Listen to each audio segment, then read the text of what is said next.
ನೀವು ಇಲ್ಲಿವರೆಗೂ ಏನು ಅಂತಂದರೆ, ಈಗ ನಿಮ್ಮ ಡೇಟಾ ಎಲ್ಲ ಒಂದು ಕಡೆ ಸ್ಟೋರ್ ಆಗಿದೆ ಅಲ್ವಾ. ಈಗ ನೀವು ಮೇಜರ್ ಆಗಿ ಇಟ್ ಇಸ್ ನೋಡೋದಾದರೆ ನಿಮ್ಮ ಫೋಟೋಸನ್ನು ಒಂದು ಕ್ಲೌಡಲ್ಲಿ ಸ್ಟೋರ್ ಮಾಡಿದ್ದೀರಾ.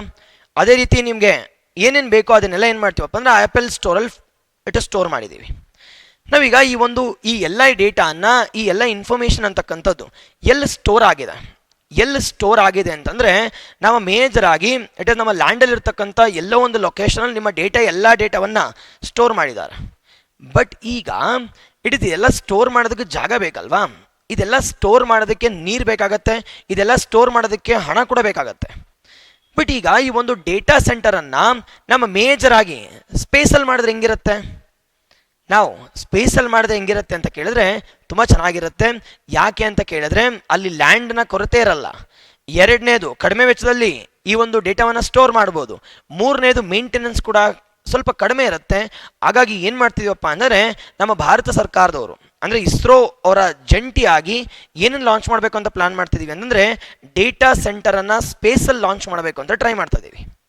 ಬಟ್ ಡೇಟಾ ಸೆಂಟರನ್ನು ಸರ್ ಯಾಕೆ ಸರ್ ಡೇಟಾ ಬೇಕು ಅಂತಂದರೆ, ನಾನು ಆಲ್ರೆಡಿ ನಿಮಗೆ ಹಳೆ ಕ್ಲಾಸಲ್ಲಿ ಹೇಳಿದ್ದೀನಿ.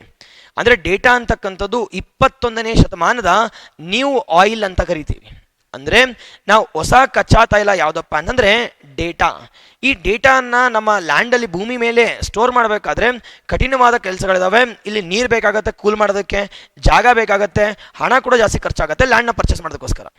ಅದ್ರ ಬದಲು ಒಂದು ಸ್ಯಾಟಲೈಟ್ ಲಾಂಚ್ ಮಾಡಿಬಿಟ್ರೆ, ಅದ್ರ ಬದಲು ಒಂದು ಆರ್ಬಿಟಲ್ ಸ್ಟೇಷನ್ನ ಲಾಂಚ್ ಮಾಡಿದ್ರೆ ಸಖತ್ತಾಗಿರುತ್ತಲ್ವಾ, ಕಡಿಮೆ ದುಡ್ಡಲ್ಲಿ ಆಗುತ್ತಲ್ವಾ? ಹೌದು. ಅದಕ್ಕೋಸ್ಕರ ಏನಪ್ಪ ಅಂತಂದರೆ, ನಮ್ಮ ಭಾರತದಲ್ಲಿ ನಾವು ಇಂಡಿಯಾದಲ್ಲೇ ಮೊಟ್ಟ ಮೊದಲನೇ ಬಾರಿಗೆ ನಾವು ಡೇಟಾ ಸೆಂಟರನ್ನು ಎಲ್ಲಪ್ಪ ಲಾಂಚ್ ಮಾಡಬೇಕು ಅಂತ ಪ್ಲಾನ್ ಮಾಡ್ತಿದ್ವಿ ಅಂತಂದರೆ, ಮೇಜರಾಗಿ ಸ್ಪೇಸಲ್ಲಿ ಲಾಂಚ್ ಮಾಡಬೇಕು ಅಂತ ಟ್ರೈ ಮಾಡ್ತಿದ್ದೀವಿ. ನಾವು ಈ ಸ್ಪೇಸಲ್ಲಿ ಲಾಂಚ್ ಮಾಡಬೇಕಾದ್ರೆ ಯಾರ ಸಹಾಯ ಬೇಕು ಆ್ಯಂಡ್ ಈ ಪ್ರಾಜೆಕ್ಟ್ನ ಹೆಸರೇನು, ನಾವು ಯಾವ್ಯಾವ ಟೆಕ್ನಾಲಜಿನ ಅಳವಡಿಸ್ತೀವಿ, ಈ ಎಲ್ಲದ್ರ ಬಗ್ಗೆ ಒಂದೊಂದಾಗಿ ನೋಡ್ತಾ ಹೋಗೋಣ. ನಾವು ಮೊದಲನೇದಾಗಿ ನೋಡಿದಾಗ ನಾವು ಇದನ್ನು ನಮ್ಮ ಭಾರತದವರು 2026ಕ್ಕೆ ಲಾಂಚ್ ಮಾಡಬೇಕು ಅಂತ ಪ್ಲಾನ್ ಮಾಡ್ತಿದ್ವಿ. ಇಂಡಿಯಾಸ್ ಫಸ್ಟ್ ಆರ್ಬಿಟಲ್ ಮಿಷನ್ ಅಂತ ಕರಿತೀವಿ. ನಾವು ಇಂಡಿಯಾಸ್ ಫಸ್ಟ್ ಏನಪ್ಪ ಅಂತಂದರೆ, ನಾವು ಆರ್ಬಿಟಲ್ ಡೇಟಾ ಸೆಂಟರನ್ನು ನಾವು ಏನಂತ ಕರಿತೀವಪ್ಪ ಅಂತ ಕೇಳಿದ್ರೆ ಪಾತ್ ಫೈಂಡರ್ ಅಂತ ಕರಿತೀವಿ. ಈ ಪಾತ್ ಫೈಂಡರನ್ನು 2026ರ ಒಳಗೆ ಲಾಂಚ್ ಮಾಡಬೇಕು ಅಂತ ಪ್ಲಾನ್ ಮಾಡ್ತಾ ಇದ್ದೀವಿ.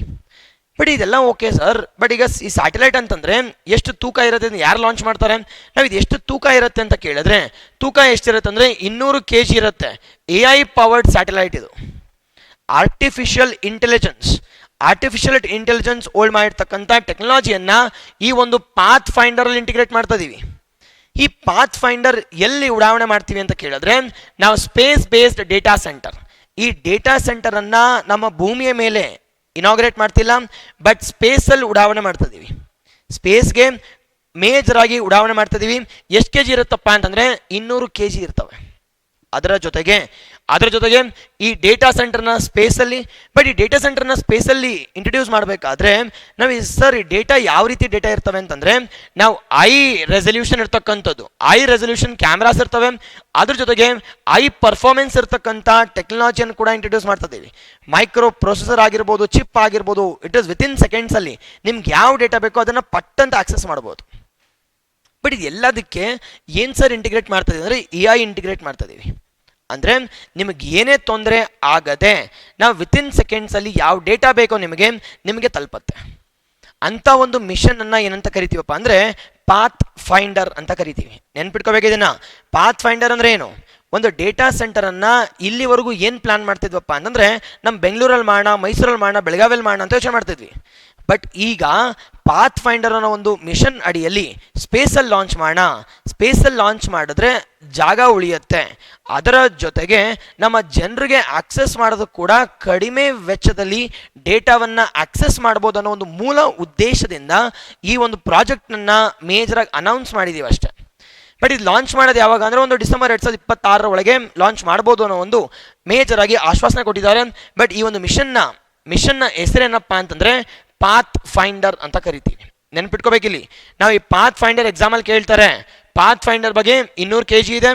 ಅದರ ಜೊತೆಗೆ ಇಟ್ ಸ್ಪೇಸಲ್ಲಿ ಡೇಟಾ ಸೆಂಟರ್ ಲಾಂಚ್ ಮಾಡ್ತಾ ಇದ್ದೀವಿ. ಮೂರನೇದು ಹೈ ರೆಸಲ್ಯೂಷನ್ ಕ್ಯಾಮ್ರಾಸ್ ಆಗಿರ್ಬೋದು, ಹೈ ಸ್ಪೀಡಲ್ಲಿ ನಿಮಗೆ ಡೇಟಾ ಕೊಡುತ್ತೆ. ಆ್ಯಂಡ್ ನಾಲ್ಕನೇದು ಇಲ್ಲಿ ಏನು ಇಂಟಿಗ್ರೇಟ್ ಮಾಡಿದೀವಪ್ಪ ಅಂತಂದರೆ AI ಅನ್ನು ಇಂಟಿಗ್ರೇಟ್ ಮಾಡಿದ್ದೀವಿ. ಇಟ್ ಈಸ್ ಆರ್ಟಿಫಿಷಿಯಲ್ ಇಂಟೆಲಿಜೆನ್ಸ್ ಅಂತಕ್ಕಂಥದ್ದನ್ನ ಇಲ್ಲಿ ಇಂಟಿಗ್ರೇಟ್ ಮಾಡಿದ್ವಿ. ಅದಕ್ಕೋಸ್ಕರ ಇದು ಅಡ್ವಾನ್ಸ್ಡ್ ಮಿಷನ್ ಅಂತ ಕೂಡ ಕರಿತೀವಿ. Advanced mission.